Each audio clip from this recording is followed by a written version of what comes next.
আসসালামু আলাইকুম রহমতুল্লাহি অবরকাতুহু। সম্মানিত দর্শক, অতি সম্প্রতি বাংলাদেশের একজন মহান মুক্তিযোদ্ধাকে নির্মম, নিষ্ঠুর এবং অবমাননাকরভাবে লাঞ্ছিত এবং অপমানিত করা হয়েছে।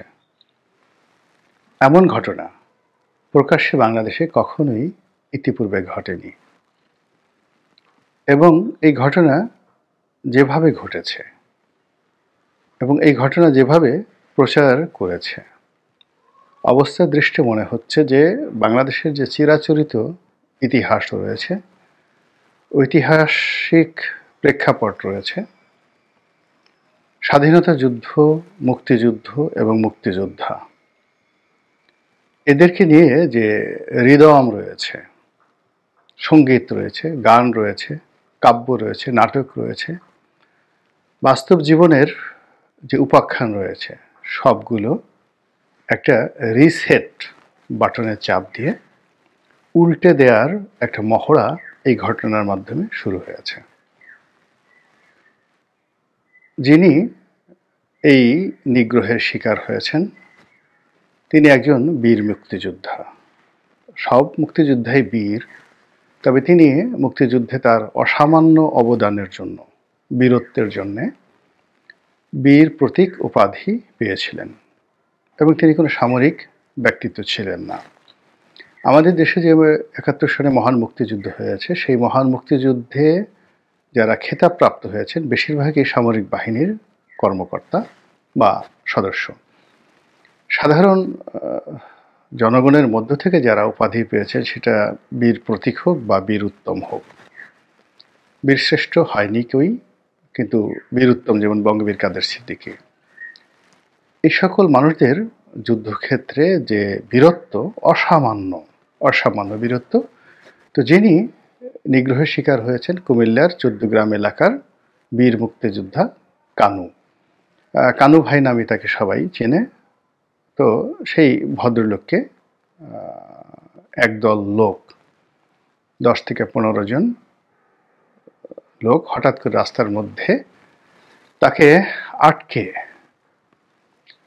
প্রথমত তাকে চার্জ করা হয়েছে যে আপনি আর কখনো মুক্তিযোদ্ধা হিসেবে পরিচয় দিতে পারবেন না।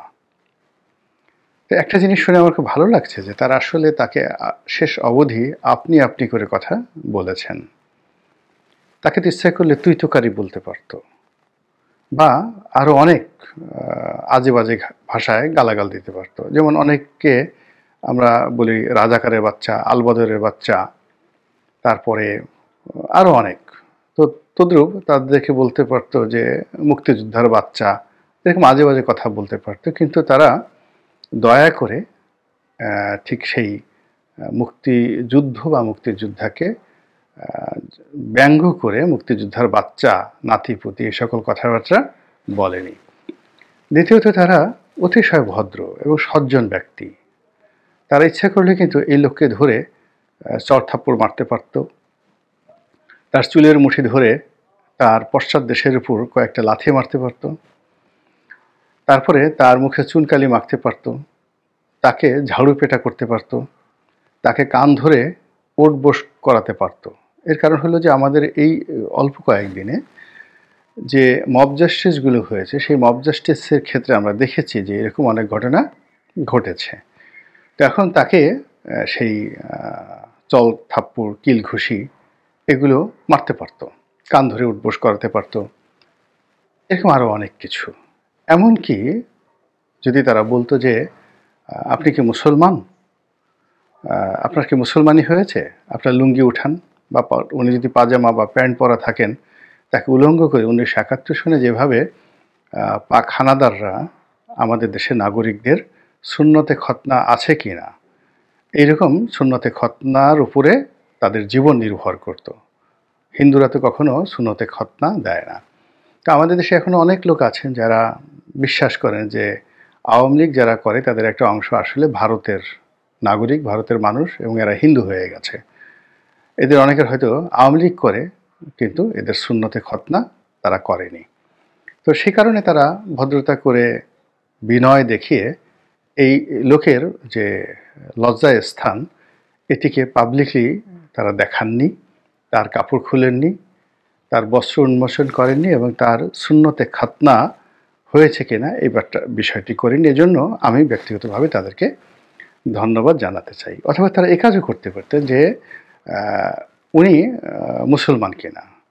তো মুসলমান যদি হন তাহলে আজান দিতে বলতে পারতেন যে আপনি আজান দেন, এবং উনি দিতে বাধ্য হতেন। তারপরে তারা ২-৪টে সূরা ছানা তসবিহ তাহলিলের ব্যাপারে তাকে জিজ্ঞাসাবাদ করতে পারতেন। তো সেগুলো তারা করেননি। তো কাজেই যারা এই কাজগুলো করেছেন তারা আমাদের বাংলাদেশের সোনার ছেলে, লক্ষ্মী ছেলে, এবং বাংলাদেশের মানুষের যে স্বাভাবিক ভদ্রতা এবং আমাদের যে আচার আচরণ, সেই আচার আচরণের প্রেক্ষাপটে এই মানুষগুলো খুব বিক্ষুব্ধ ছিলেন, তারা খুব রাগান্বিত ছিলেন, এবং তাদের জায়গায় অন্য কেউ হলে হয়তো জবাই করে ফেলতেন, কিন্তু তারা সেই জবাই না করে তারা কি করেছেন, অতি ভদ্রভাবে তাকে সেই তার গলায় জুতোর মালা পরিয়ে দিয়েছেন। তো জুতোর মালা পরিয়েছেন। এখন আমরা জানি না যে এই তার যে মালা, এই মালাতে কতটি জুতো ছিল, কতটি স্যান্ডেল ছিল, আর এই জুতোর মালার মধ্যে মহিলাদের কোনো স্যান্ডেল ছিল কিনা, আর এই মালা যে তারা গ্রন্থন করেছেন, মালাটা গেঁথেছেন, সেটা দড়ি কি ছিল, এটা কি প্লাস্টিকের দড়ি ছিল নাকি পাটের দড়ি ছিল? এই বিষয়গুলো নিয়ে আসলে যারা অনুসন্ধানী সাংবাদিক তাদের আরেকটু অনুসন্ধান করার দরকার ছিল। কেননা তারা যদি পাট ব্যবহার করে থাকেন তাহলে তাদের এক ধরনের উদ্দেশ্য ছিল, তারা যদি প্লাস্টিক ব্যবহার করে থাকেন তাহলে আরেক ধরনের তাদের উদ্দেশ্য ছিল। তো এই বিষয়গুলো নিয়ে আপনি যতই ঠাট্টা করার চেষ্টা করেন, মস্করা করার চেষ্টা করেন, এগুলোর সঙ্গে অনেক গুরুত্বপূর্ণ যাকে বলা হয় মনস্তাত্ত্বিক বিষয় জড়িত রয়েছে। যে স্বাধীনতার এত বছর পরে কেন একজন মুক্তিযোদ্ধার নাম শুনলে তাদের মাথা খারাপ হয়ে যাচ্ছে, কেন মুক্তিযুদ্ধর কথা শুনলে তাদের সারা শরীরের মধ্যে অ্যালার্জি চলে আসছে, তারা কেন একজন মুক্তিযোদ্ধাকে অপমান করার জন্য ঐক্যবদ্ধ হতে চাচ্ছে, তাদের উদ্দেশ্যটা কি, এই বিষয়গুলো মীমাংসা করার দরকার আছে। কারণ হলো এদের সংখ্যা একজন দুইজন নয়, লক্ষ লক্ষ মানুষ। তো লক্ষ লক্ষ মানুষ যদি এভাবে রাস্তায় ঘাটে, যারা খেতাবপ্রাপ্ত মুক্তিযোদ্ধা রয়েছেন, যে ধরুন যে ভদ্রলোক মিস্টার কানু, তিনি তার এলাকাতে হয়তো বিতর্কিত, হয়তো তার বিরুদ্ধে মামলা আছে, তিনি ব্যবহারও তার হয়তো ভালো নয়, ফলে তার যে অ্যাঙ্গার, তার বিরুদ্ধে যে অ্যাঙ্গার, সেই অ্যাঙ্গারের একটা লিমিটেশন হলো ওই এলাকাতে। কিন্তু ধরুন বাংলাদেশে অনেক মুক্তিযোদ্ধা আছেন, বড় বড় মুক্তিযোদ্ধা আছেন, যারা অনেক বিতর্ক তৈরি করেছেন, যাদের কথাবার্তাতে অনেক অসামঞ্জস্য রয়েছে এবং যাদের প্রতি অনেকের ক্রোধ রয়েছে, ক্ষোভ রয়েছে, কিন্তু তারা সম্মানিত সারা বাংলাদেশের, অর্থাৎ দুটো একসাথে, অর্থাৎ তারা মুক্তিযুদ্ধের কারণে, রাজনৈতিক ব্যক্তিত্বের কারণে, তাদের প্রজ্ঞা, মেধা, যোগ্যতার কারণে তারা খুবই সম্মানিত। কিন্তু একই সঙ্গে আবার তাদের কর্মকাণ্ডের জন্য তারা কিন্তু মারাত্মকভাবে বিতর্কিত। তো এইরকম অনেক কিংবদন্তি মুক্তিযোদ্ধা কিন্তু জীবিত আছে। তো ঢাকা শহরে ধরে তাদের কাউকে যদি এইরকম করা হয়, এরকমভাবে অপমান করা হয় যেভাবে কানু সাহেবকে করা হয়েছে, তাহলে আপনি কি বলবেন? আপনি কি বলবেন যে এটা অসম্ভব বিষয়, বা ঠিকই করেছে, বা এটা করা ঠিক হয়নি? এর কারণ হলো কচু গাছ কাটতে কাটতে মানুষ কিন্তু ডাকাত হয়ে যায় ধীরে ধীরে। এই যে একটা কাজ করা হলো, এই কাজে তাদের যে সফলতা, সেই সফলতার বিনিময়ে তারা যদি আগামী দিনে কর্নেল উসমানী, মেজর জেনারেল নয়, ঠিক জেনারেল উসমানী, আমাদের মুক্তিযুদ্ধের মহানায়ক, যিনি কর্নেল হিসেবে রিটায়ার্ড করেছেন কিন্তু মুক্তিযুদ্ধের অসামান্য অবদানের জন্য তাকে জেনারেল উপাধিতে ভূষিত করা হয়েছিল, এই মহান ব্যক্তিটির কবরে যদি আক্রমণ করা হয়, কেন? তিনি আওয়ামী লীগের পক্ষে প্রেসিডেন্ট নির্বাচন করেছিলেন। এত বড় খারাপ মানুষ মুক্তিযুদ্ধ করেছে, অথচ আওয়ামী লীগের পক্ষে সে প্রেসিডেন্ট প্রার্থী হিসেবে সে নির্বাচনে অংশগ্রহণ করেছে, কাজেই বাংলার মাটিতে এর জায়গা হবে না। কিংবা কেউ যদি বঙ্গবীর কাদের সিদ্দিকীকে ধরে, রাস্তায় ধরে, ঠিক কানুর সাহেবের সাথে যে আচরণ করেছে তার সাথে আরেকটু বাড়িয়ে করা হয়, এর কারণ হলো কানু সাহেব মোটা প্রকৃতির মানুষ, খাটো প্রকৃতির মানুষ, তার জন্য যে জুতোর মালা তৈরি করা হয়েছে, এই মালার আকার আকৃতি অত বড় নয়। কিন্তু যদি এরকম একটা মালা তৈরি করা হয় জনাব লতিফ সিদ্দিকের জন্য, এরকম একটা মালা যদি তৈরি করা হয় কাদের সিদ্দিকের জন্য, তাহলে সে মালা তো অনেক বড় মালা হতে হবে এবং বর্ণিল হতে হবে এবং সেটা খুব সেলিব্রেট করতে হবে, চমৎকারভাবে সেটি সেলিব্রেট করতে হবে। সমস্ত ক্যামেরাগুলো সেখানে থাকবে এবং এই কর্মকাণ্ড যারা করবেন তাদের পক্ষের শক্তির যে মিডিয়াগুলো রয়েছে এখন, যাদের তাণ্ডবে সারা বাংলাদেশ অস্থির, এই মিডিয়াগুলো সেখানে প্রচার করবে এবং তাদের এই প্রচার প্রোপাগান্ডায় সারা দুনিয়া অস্থির হয়ে পড়বে। তো এই একটা জিনিস দিয়ে যে শুরু হলো, সেই শুরুর মধ্যে যে সেই কর্মকাণ্ডগুলো করা হয়েছে, সেই কর্মকাণ্ডগুলো নিয়ে যথেষ্ট আলোচনা, সমালোচনা, বিতর্ক এগুলো করতে হবে। এরপর একটা বিষয় হলো যে সেখানে দেখা গেল যে যারা এই কর্মকাণ্ড ঘটিয়েছেন নিশ্চিতভাবেই তাদের পরিচয় সবাই জেনে গেছেন। তারা কারা, কি তাদের রাজনৈতিক পরিচয়, কি তাদের এজেন্ডা, তাদের মনোকষ্টের কারণ কি ইত্যাদি আমরা সবাই জেনে গিয়েছি।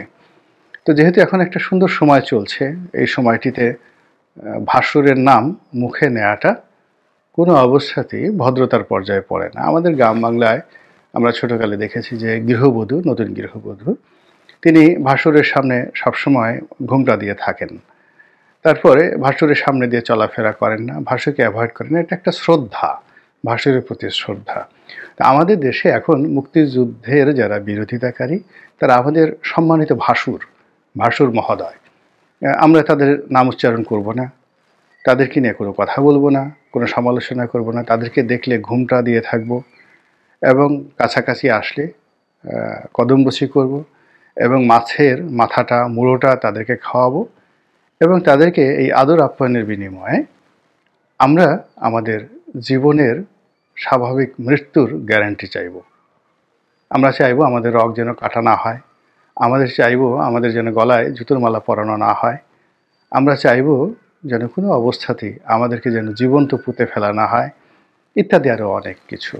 তো যেটা বলছিলাম যে সেই ভাসুরের যে দল মিস্টার কানুকে যেভাবে আক্রমণ করেছেন, সেই আক্রমণের মধ্যেও তারা কিন্তু নান্দনিকতা বজায় রেখেছেন এবং তারা যে আশরাফুল মাখলুকাত, আল্লাহর শ্রেষ্ঠ জীব, এবং তারা যে আল্লাহর খলিফা এবং ভবিষ্যতে তারা যে একটা খিলাফত রাষ্ট্র কায়েম করার যে স্বপ্ন দেখেন, যেখানে আল্লাহর আইন প্রতিষ্ঠিত হবে, যেখানে ইজমা কিয়াস সুন্নতের ভিত্তিতে কোর্ট কাছারি প্রতিষ্ঠিত হবে। তো তারা কত দরদ দেখিয়েছেন এই কানু সাহেবের প্রতি, এটি স্মরণ করলে আবেগে আমার কান্না চলে আসে। তারা বলেছেন যখন উনি আকুতি জানাচ্ছিলেন যে বাবা আমাকে রক্ষা করো বা রক্ষা করেন, আমাকে থাকতে দিন। এর কারণ হলো তাকে বলা হয়েছিল যে আপনি গ্রাম ছেড়ে চলে যাবেন।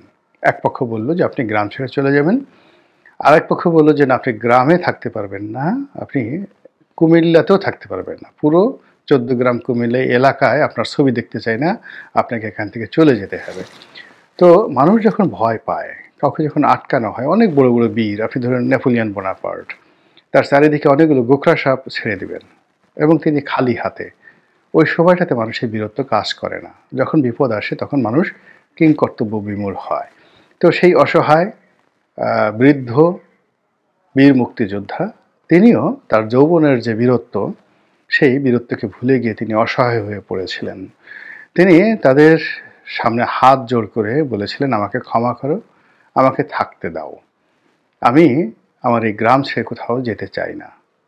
তখন তারা খুব দয়া প্রদর্শন করেছেন, অসাধারণ অসামান্য বিনয় তারা দেখিয়েছেন এবং তারা যে ঔদার্যতা দেখিয়েছেন এটি বাংলার ইতিহাসে বিরল, এমনকি বিশ্বের ইতিহাসে বিরল। তারা বলেছেন ঠিক আছে, আপনি আমাদের কাছে যেভাবে হাত জোড় করে ক্ষমা চাইলেন, এইভাবে পুরো গ্রামবাসীর নিকট হাত জোড় করে ক্ষমা চান। তখন সেই ভদ্রলোক হাত জোড় করে ক্ষমা চেয়েছেন গ্রামবাসীর নিকট এবং এর বিনিময়ে তিনি মুক্তির সনদ পেয়েছেন। এর বিনিময়ে তিনি মুক্তি যুদ্ধে তার যে অসামান্য বীরত্ব, সেই বীরত্বের জন্য যে বীর প্রতীক সার্টিফিকেট তার ছিল, সেই সার্টিফিকেটের পরিবর্তে নতুন মুক্তিযুদ্ধের পরবর্তী বাংলাদেশে তিনি বীরোত্তম উপাধিতে ভূষিত হয়েছেন। যে এভাবে তিনি তার ভুল স্বীকার করে, এভাবে তিনি আত্মসমর্পণ করে যে নজির স্থাপন করেছেন, সেটি আগামীতে বাড়তে বাড়তে বাড়তে বাড়তে কার কপালে কোন জায়গায় কিভাবে আসে আমরা এখনো পর্যন্ত বলতে পারছি না। আল্লাহ আমাদের সবাইকে হেদায়েত দান করুন এবং হেফাজত করুন। আসসালামু আলাইকুম ওয়া রাহমাতুল্লাহি ওয়া বারাকাতুহু।